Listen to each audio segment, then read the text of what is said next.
Saudi Arabia is one of the world's largest or the world's most prominent oil producers. And it is said that Saudi Arabia also has had the world's largest oil reserve.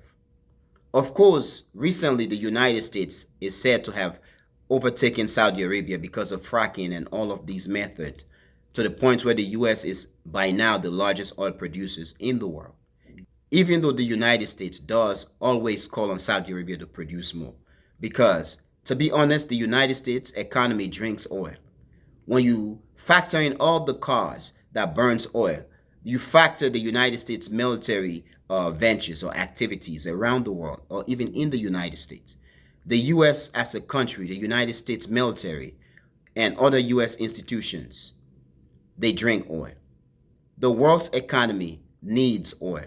So the United States being the largest oil producer is not enough. Saudi Arabia has to produce more, at least from a U.S. national security or dominance perspective or policy.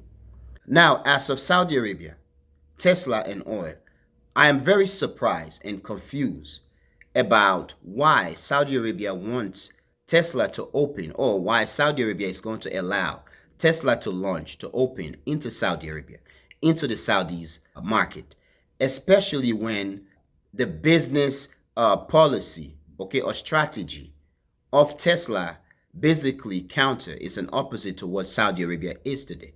Saudi Arabia being the world's largest, or one of the world's largest, or the world's former largest oil producer, the world's largest oil reserve.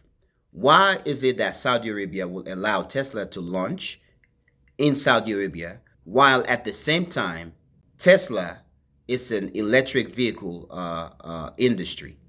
Saudi Arabia depends on oil. Electric vehicles saying reduce oil. So I don't think both kind of work together, especially given the Saudi oil perspective or policy, where Saudi Arabia needs to sell oil.